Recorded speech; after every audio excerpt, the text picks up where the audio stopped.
Imported حکومت نامنظور جو امریکہ کی غلام حکومت پاکستان کے اندر آئی ہے، یہ پاکستان کی غریب عوام کے اوپر مہنگائی کا خودکش حملہ کر دیا ہے۔ انہوں نے نہ صرف جو ہے وہ بجلی کی قیمتوں میں 8 روپے فی یونٹ بڑھایا ہے، بلکہ ایک ہفتے کے اندر 60 روپے پیٹرولیم مصنوعات کی قیمتوں میں اضافہ کر دیا گیا ہے، جس سے پیٹرول کی قیمتیں 209 روپے فی لیٹر ہو چکی ہیں۔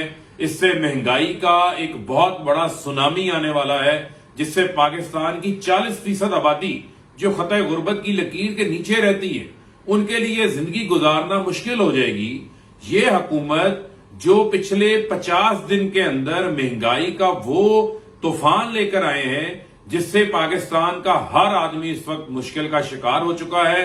پیٹرولیم مصنوعات کی قیمتوں کے اندر اس اضافے کو ہم مسترد کرتے ہیں۔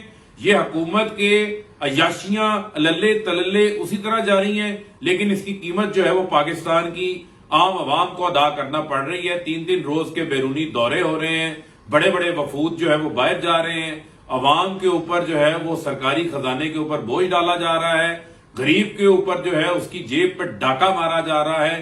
آٹے کی قیمت مہنگی، پیٹرول 60 روپے مہنگا، بجلی کا فی یونٹ 8 روپے بڑھا دیا گیا، 12 گھنٹے کی لوڈ شیڈنگ کی جا رہی ہے۔ خدارا ہوش کے ناخن لو، پاکستان کی عوام کے ساتھ مزید دشمنی نہ کرو اور فوری اس ملک کے اندر انتخابات لے کے چلیں۔ اس ملک کے اندر، اس حکومت کے اندر جو غلام حکومت ہے، اس سے ہمیں کسی قسم کی کوئی خیر کی توقع نہیں ہے۔